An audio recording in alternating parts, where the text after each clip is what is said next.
Hello and welcome back. This is the third round of the King of the Ring tournament, and this is your host Henry Jacobson here with you, and I just want to let you guys know that our third round is about to commence, and our first contestant in the Elite 8, if you will, is the host of The Price is Right, Bob Barker. And of course this time around he did not come alone. He is with his best friend, formerly rival in Mr. Rogers, from Mr. Rogers' Neighborhood, of course. But of course he is going to have a very stiff competitor as soon as you see who it is. But in the meantime, yeah, he's going to be strutting all the way to the King of the Ring, but that's if he can defeat his opponent. And Bob is ready, but you know what? So is this man. In fact, this guy has been a major star since 1985, and here he comes. Accompanied by his brother in green, Luigi.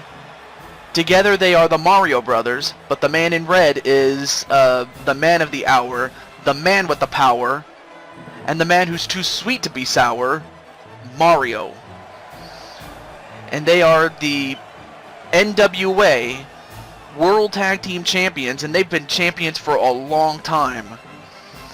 I mean, ever since they won the championships, I mean, before the Mario Brothers ever came to this company, I'm afraid to admit this, but the tag team division was a joke. I mean, anybody could be a tag team and just win the belts. But ever since they won it, just about everybody, from the World Wrestling Federation to the NWA, or rather the rest of the NWA to be precise, and many others around the world, they all want what the Mario Brothers have. But however, what's at stake is an opportunity at the World Championship, currently held by the American Dream, Dusty Rhodes. And off we go. And a tie-up to begin the match. Into the corner is Mario and Bob Barker. If I sound a little quiet than usual, it's... well, let's just say I'm trying not to lose my voice. I'm trying to slow it down a little bit, if you will. Nice hammerlock onto Mario. I mean, of course, these two can wrestle, but these two are not afraid to fight, so yeah, they'll wrestle to begin with, but it might just come down to a fight. And a nice back elbow onto Bob Barker. Whip into the ropes. Nope. And also, I forgot to mention that we are live here in the Spectrum, the Philadelphia Spectrum, and won. And of course, Mario is the number 3 seed. He is the highest seed remaining against the lowest overall seed in Bob Barker. And Mario chose the Spectrum, being that, well, it is the city of I can't even talk. It is the city of brotherly love. I can't even talk. It's like I have peanut butter in my mouth. And the funny thing is, I never had peanut butter in a long time. But anyway, back to the match. Now Bob on the apron. Ooh, nice counter by Bob Barker. Alright. Oh, and a hip toss onto Barker. Excuse me. Nice arm drag onto Mario. A snap suplex onto Mario. And then a kick right to the back of Mario. And now picks up Mario. What's he going to do to him? Hangs him up as a clothesline onto the top rope. And I'm not sure what he was doing, but he didn't hit it. And now just ramming the arm of Mario. I mean, these two are evenly matched, except for one thing. Mario has the youth, while Mr. Bob Barker has the experience. I mean, Bob has had 15 years worth of experience plus, most especially when it came to his ex-rival and now best friend, Mr. Rogers, who is in his corner tonight. I mean, these two fought, you know, it started as a regional company and won. No. It started as a regional company. This company did start as a regional, but now it is becoming an international company. But yeah, we started in Woodland, California, and slowly but surely, we have grown a following throughout the rest of the United States, now in Canada, and now we are in the Czech Republic.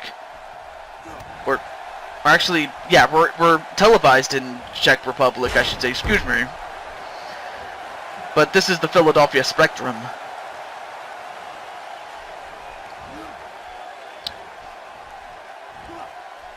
Nice back suplex on Mario. So yeah, while Mario has the youth, Bob has the experience. So that's practically what it comes down to, because otherwise they are evenly matched in terms of size, as well as will and determination, and Bob has him in a powerbomb, and he drops him. Nice powerbomb onto Mario. But just like that, Mario comes back. And of course, Mario would love to add the World Heavyweight Championship, the National Wrestling Alliance Heavyweight Champion of the world, to the resume of Mario. Mario has won that championship before on, if I'm not mistaken, 2 different occasions, and Luigi has won it on 1 occasion himself. So the Mario Brothers are not just tag team champions, but they are also singles champions as well. Oh, nice counter onto Mario. And wait a minute. Another power bomb. That's 2 in a row for Mario. And now wait, what's Bob doing? Wait, what's he doing? Wow.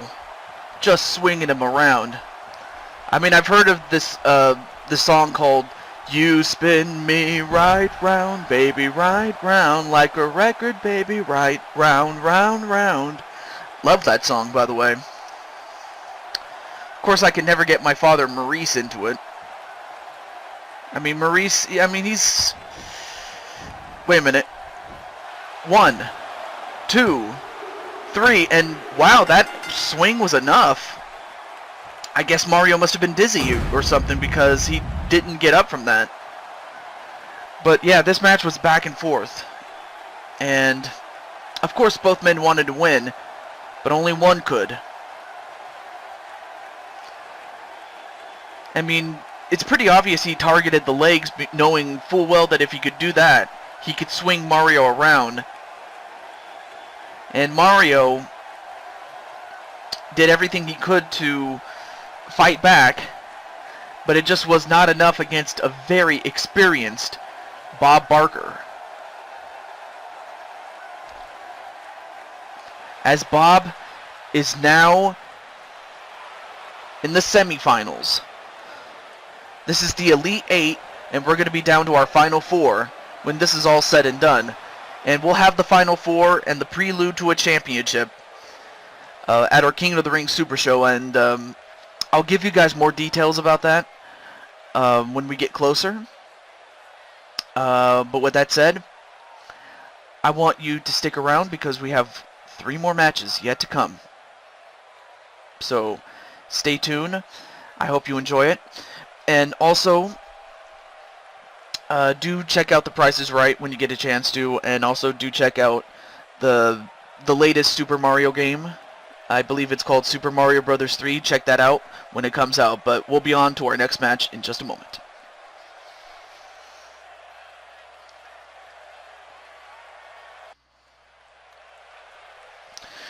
Okay, now we are in Tokyo, Japan, which was selected by the number 6 seed. Well, here's the number 23 seed, however, in the Honky Tonk Man.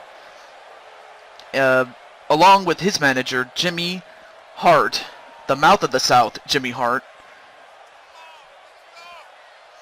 And I'll tell you one thing, Honky Tonk Man, he defeated Axe of Demolition in the first round, and he also defeated the number 2 seed in Hawk, formerly of the Road Warriors. And you know, both those contests were hard fought. I mean, you know, I would have said that either Axe or Hawk would have defeated him, but let's see if this man is up to the task, as he is accompanied by his manager, the great Paul Ellering. From Chicago, Illinois.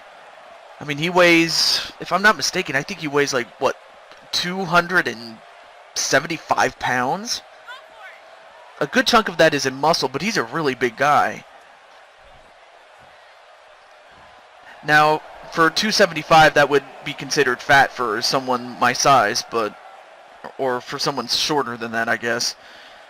But no, he's a really big guy. He's a really big boy.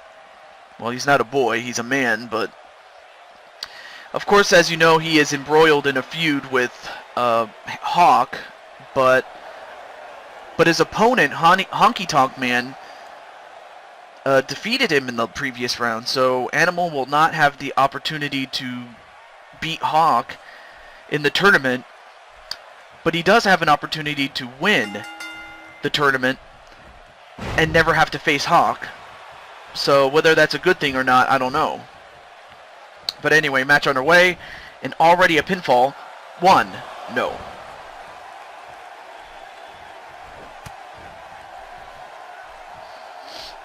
Oh, nice back suplex onto Animal. Oh, but a nice back, a nice power bomb onto Honky Tonk Man. Excuse me, I almost got my moves mixed up. Oh, but nice fighting back on the part of the Honky Tonk Man. A spine buster onto the Honky Tonk Man, and of course it's a matter of power versus technique. I mean, you have Animal, who's a big guy, who can probably beat anybody up. But then you have Honky Tonk Man, who knows how to wrestle. So it comes down to brawling against wrestling. But it looks like Animal is distracted by Jimmy Hart, and he better keep his eyes on the Honky Tonk Man. Nice takedown onto Animal. I almost called him Hawk, but that's not right. Then whipped over the top rope, only to get hip tossed right back in. Tell you one thing, the fact that the Honky Tonk Man was the longest reigning World Wrestling Federation Intercontinental Champion, that says a lot. I mean, sure, he would often try to get himself disqualified or counted out, and Jimmy Hart brings in a chair. Well, I don't know what he's planning, but it can't be any good. And of course, Animal, being the 6th seed, being the higher seeded of the two, he chose Japan, being that this is his home away from home. Not that it's a problem. In fact, I welcome it.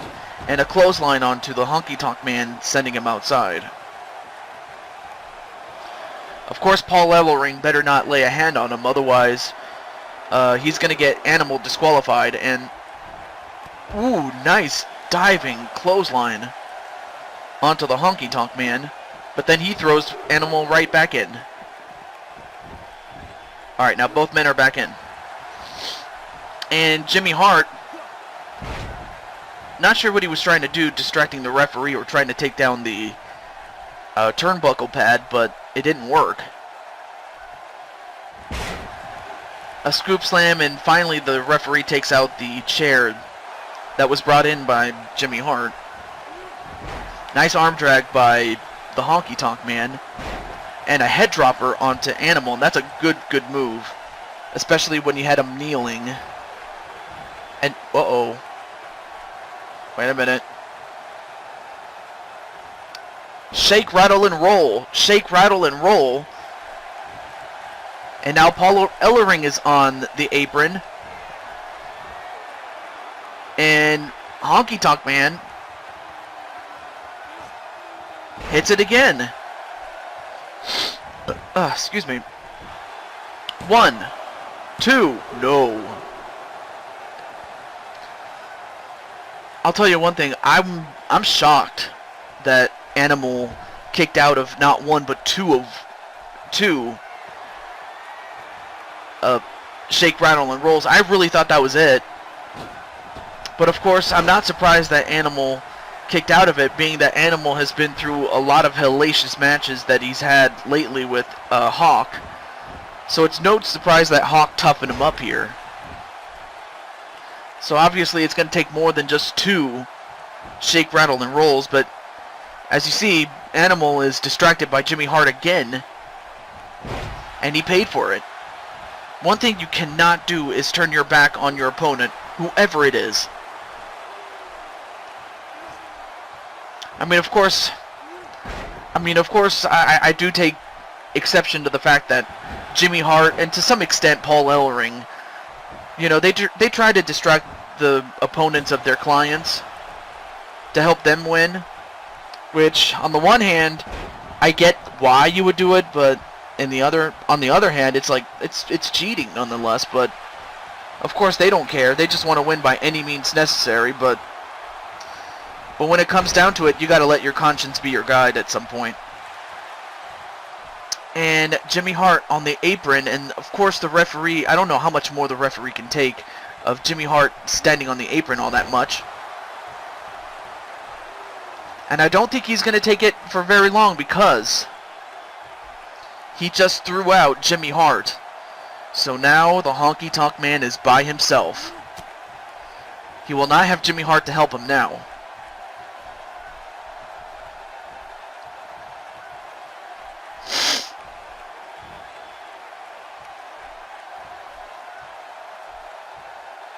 And now Animal has him in a torture rack.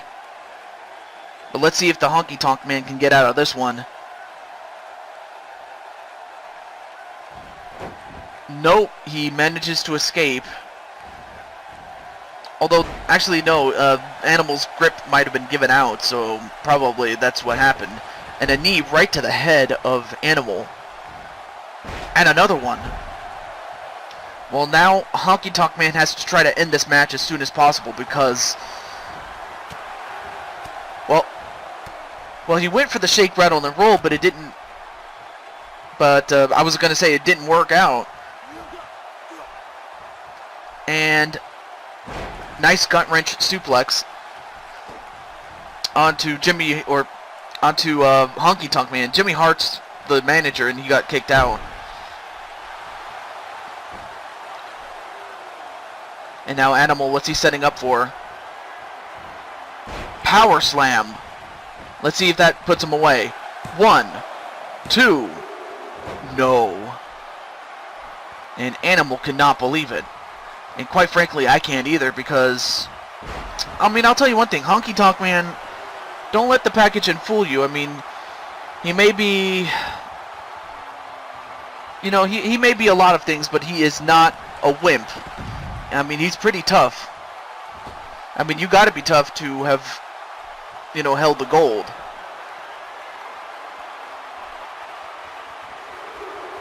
And what? A backflip from off the top rope?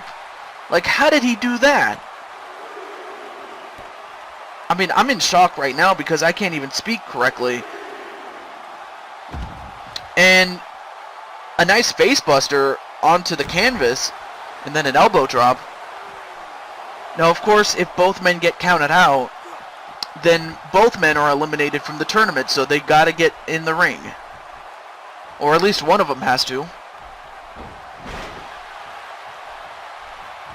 In fact, I believe it was Honky Tonk's last opponent in the previous round against Hawk, in which he won by a countout, which is just as good as a pinfall or submission victory, and Animal just staring a hole in Honky Tonk Man, just waiting for him to get up. Just stalking his prey. Now goes right after him, pounding his back. and then just headbutting him. Is that enough? 1, 2, no.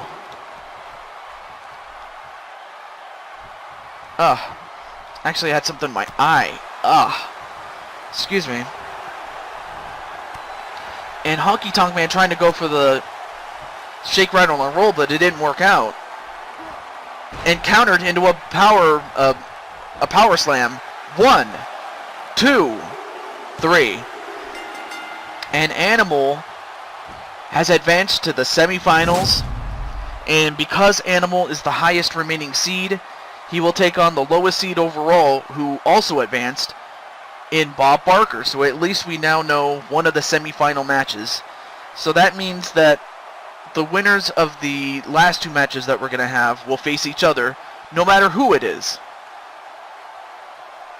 And that's just by deduction, of course.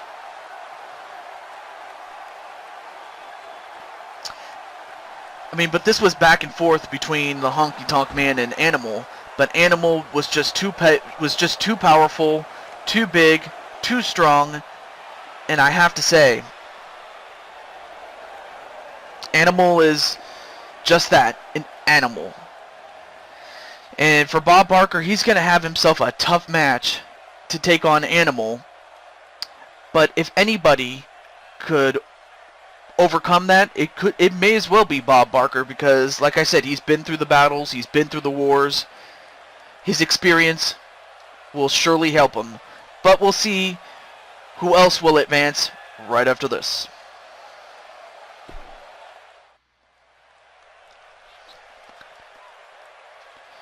Anyway, we are live here in Fort Worth, Texas. And who's up next? I mean, the lights went out, but I don't know who it is. Who is it? Of course. The host of The Joy of Painting in all his glory, Bob Ross. Just enjoy it, folks.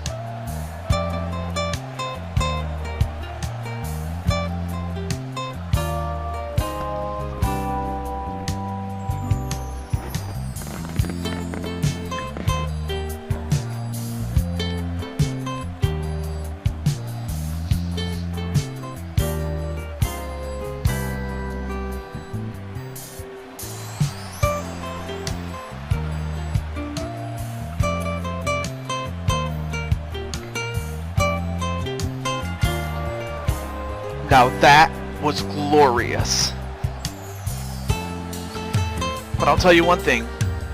Some of the glorious things that he does is on a canvas, whether it's like some of the canvases he uses,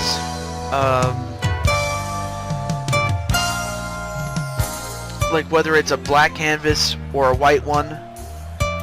I mean, some of the colors that he uses are colors that you wouldn't find in a traditional paint store. I mean, you have to either special order them, or you have to go to a store that is a bit on the high end, like,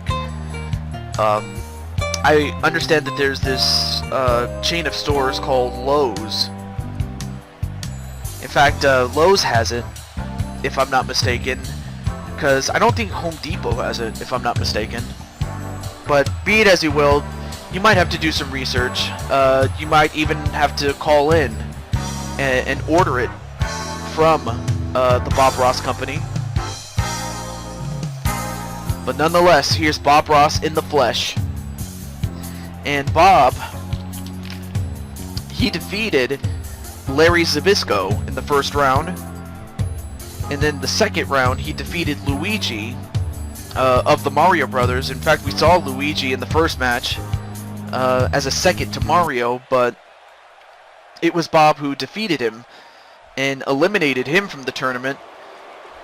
Well, let's see if he can eliminate this man right here, Bam Bam Bigelow. And for Bam Bam, he was among the top 8 seeds, meaning he got a first round bye, and he defeated Mr. Perfect to get to this point.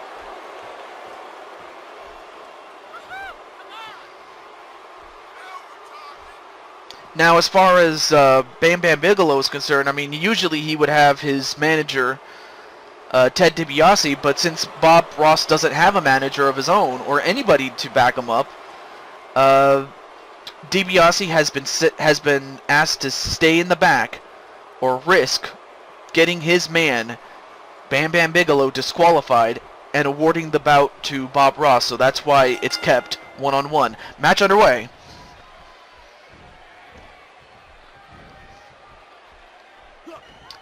Nice clothesline onto Bam Bam Bigelow. And, wow, a nice backflip from off those ropes. I'll tell you one thing, how Bob Ross does this is beyond me. But one thing is for sure, it's glorious. But nothing glorious about getting kicked in the back, that's for sure. And kicked in the head. And I don't think that Afro's going to help much softening the blow. I know that. I mean, I've been kicked in the head many times myself, so I would know how much it hurts. Sometimes you don't even feel it because you just get knocked out. Nice counter onto Bob Ross, but I'll tell you one thing.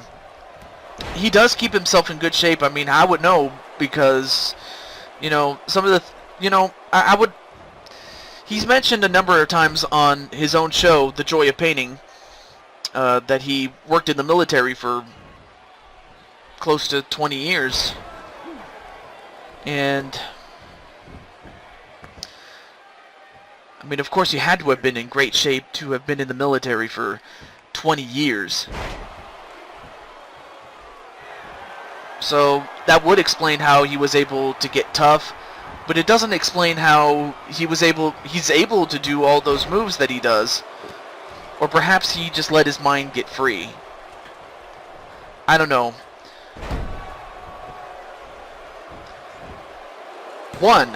No. I mean, he had that splash, that body splash that Bam Bam just did. I'm surprised, Bob was able to kick out of it because a normal man would have succumbed to it. But Bob Ross is not a normal man. A nice spinning neckbreaker onto Bam Bam Bigelow. If you're Bob Ross, you don't want to go into a fist fight or a show of power against Bam Bam Bigelow, because you're not going to win. You have to try to outspeed him, but of course Bam Bam is a matchup problem because for a man his size, he has great agility. But of course what works for him and in some cases against him is all that weight he has. The weight he has is great because you can do a lot of damage, but on the other hand it's a detriment because the longer the match goes, the more it has to favor Bob Ross because he's not carrying all that body fat that he has, does Bam Bam Bigelow. But Bam Bam fighting out of it. Now he picks him up and clotheslines him on the ropes. And we are... Wait a minute. Wait, who's that guy? Who is that guy? Wait, who? Wow, there's a guy that's even bigger than... Wait, 1, 2, no. Almost got it, but who is that guy? I mean, that guy's about as big as Andre the Giant, and he has a beard, but I don't know who that guy is. I have never seen him before. And Bob Ross, wait. Whoa, got caught into a T-bone suplex. And uh-oh, Bam Bam going to the top. Oh, and he hits that body splash. And 1, 2, no. Kick out by Bob, and how he got out of that, I'll never understand. But what was I about to... Oh yeah, that's right. Wait a minute. I mean, Bob Ross was about to go for the stroke of genius, but countered by Bam Bam and a military press slam. Now goes up to the top rope. And another body splash. Wait, oh, is he going to do it again?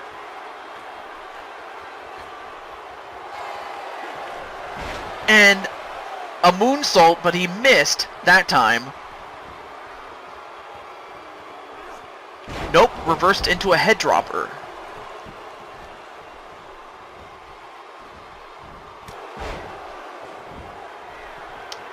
Oh, but now he's going up to the top again.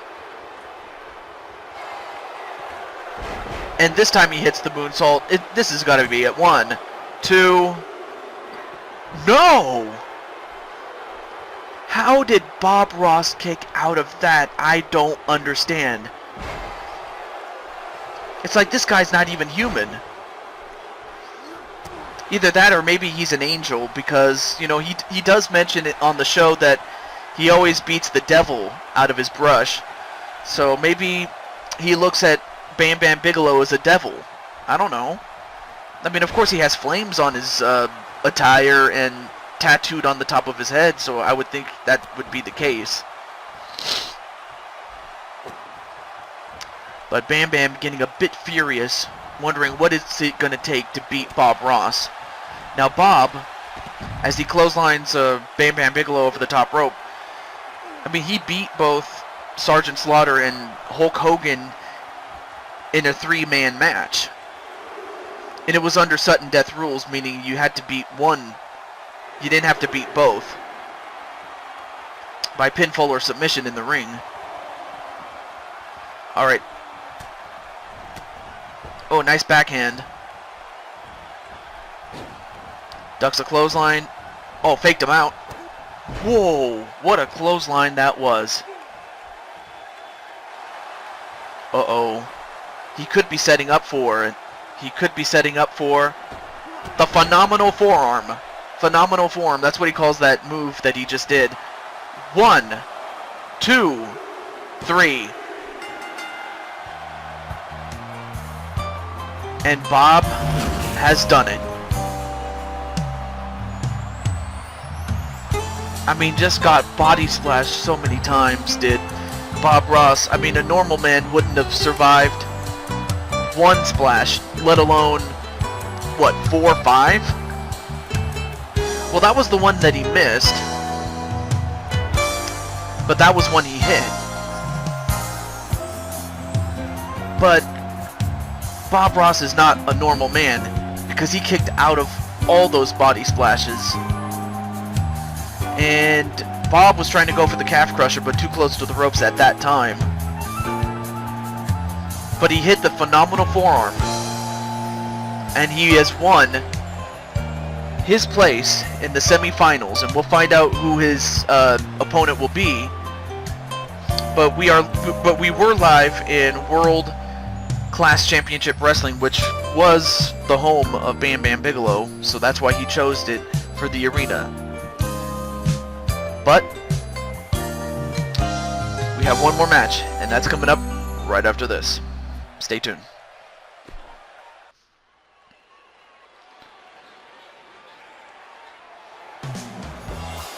Uh-oh. Here's that music. And we have the fabulous Freebirds. But the man of the hour is the man in the back, the man with the blonde hair, in Buddy Roberts. Now Buddy, as he's strutting, you know what, I'll tell you more about it when we get to the match. This is bumping music, man.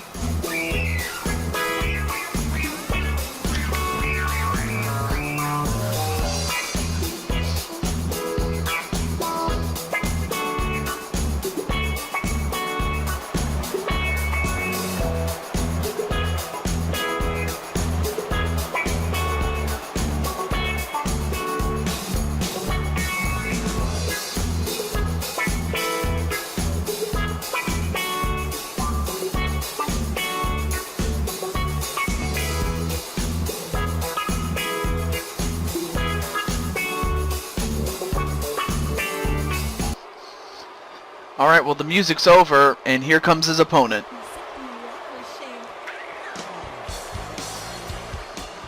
Of course, Ravishing Rick Rude. And of course, knowing that the Freebirds were going to be here, all three of them, in support of Buddy Roberts, Rude was wise enough to bring in Mr. Perfect and the King, Harley Race. And in fact, all these guys, Rude, Race, and Perfect, are part of the Heenan family. So of course, the family that works together stays together. And uh-oh, wait, what's he gonna say?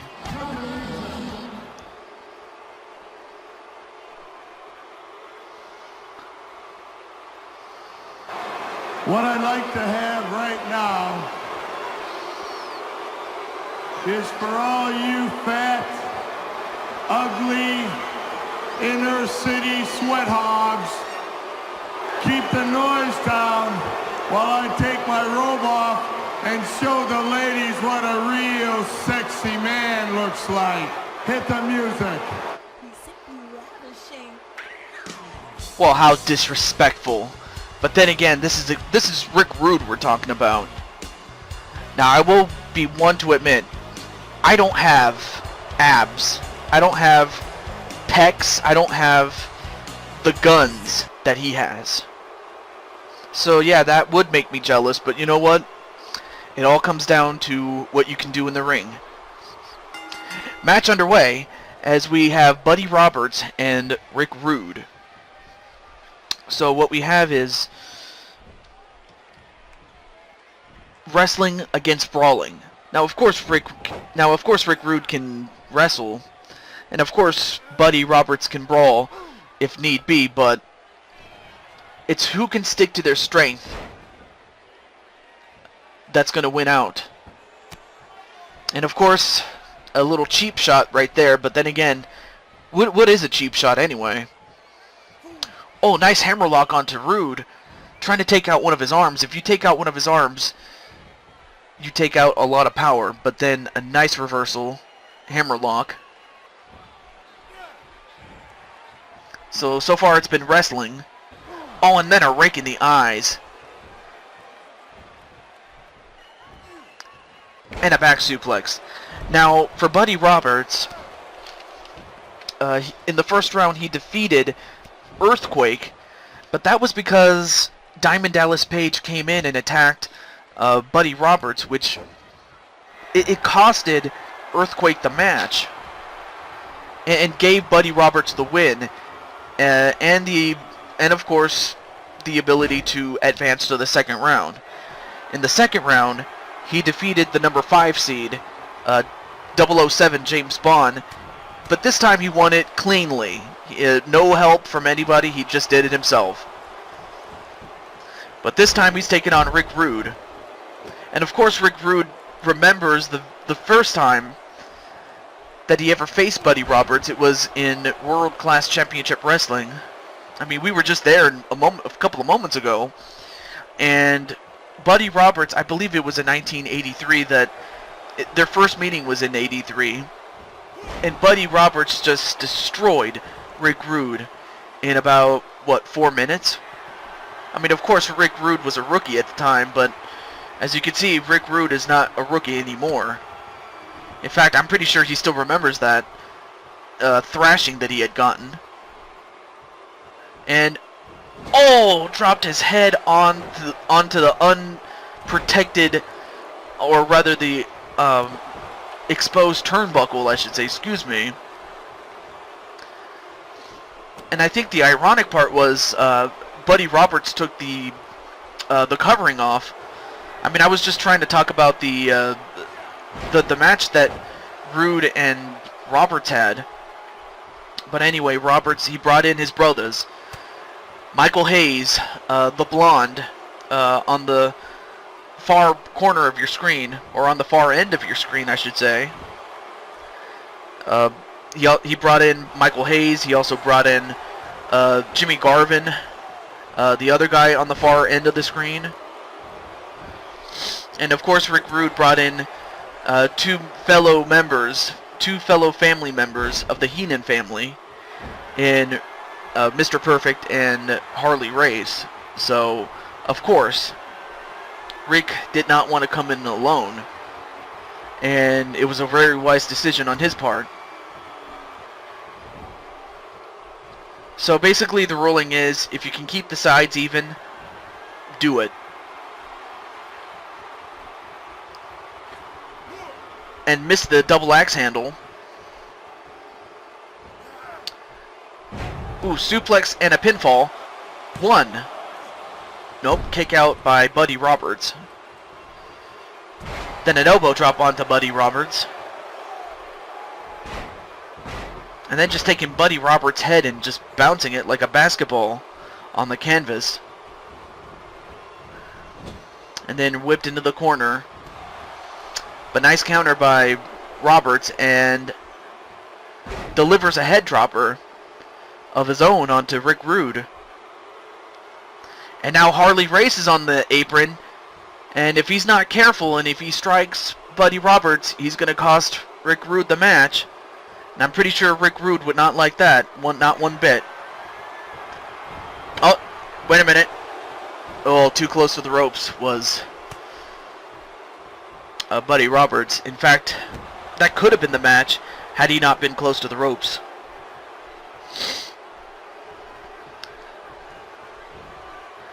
Now he picks up Buddy Roberts. What's he going to do? Nope, countered into a jawbreaker. And then thrown over the top rope. And wait a minute. Race, he better not lay a hand on him. But all he does is he just throws him into the ring. And of course the referee is... I mean, he's not going to disqualify him just like that. I mean, it's really at the referee's discretion whether to disqualify anybody. But now, in a chin lock is Buddy Roberts.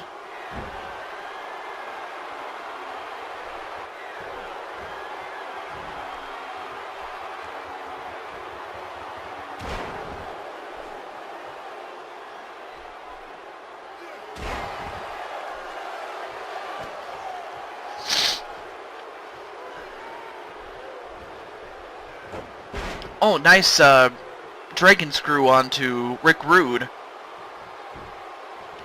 Had a little bit of technical difficulties, but we're back.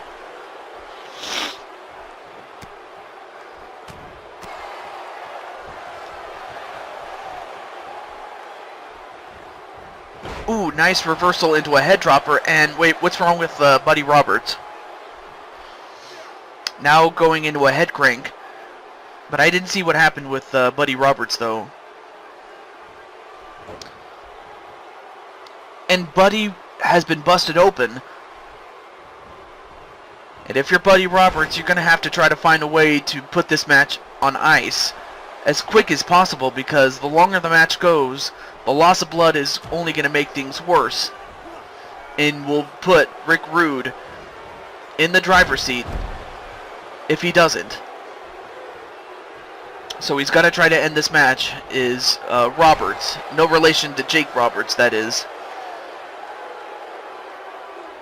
Now trying to crank the head of Rick Rude now. As on the near side of your screen... Wait. 1. No. On the near side of your screen, there you see King Harley Race and Mr. Perfect. And now Buddy Roberts going to the second rope. Drops the forearm right onto Rick Rude. Oh, and whipped him right into the onto the exposed turnbuckle. So Rick Rude got a taste of that. And just posing with those muscles. Well, you better stop posing and get to work. I'm just going to tell you that right now. And now whipped into the corner. And a running bulldog. And wait a minute, Mr. Perfect was on the apron.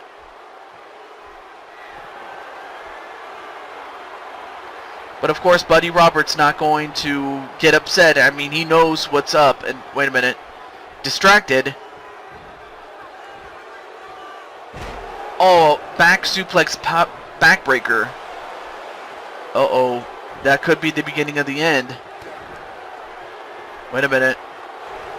No, countered by Buddy Roberts. I mean, Rick Rude was about to go for the Rude Awakening. And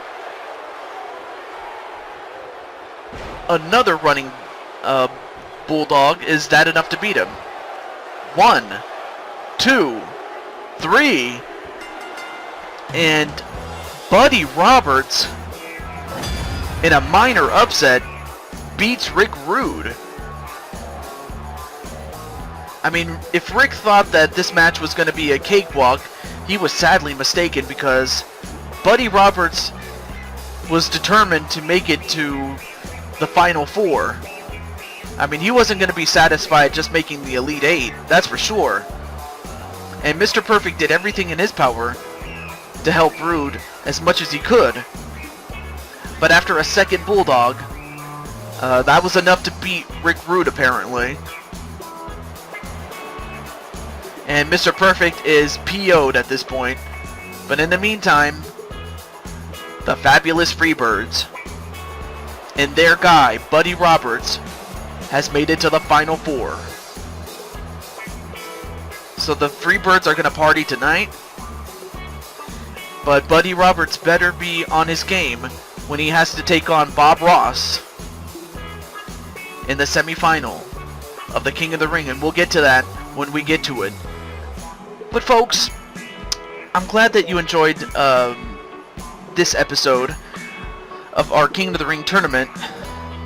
And I hope you enjoyed, or will enjoy, the remainder of the tournament, as well as the King of the Ring Super Show itself.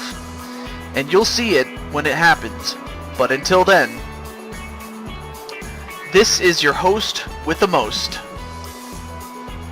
Henry Jacobson, signing off.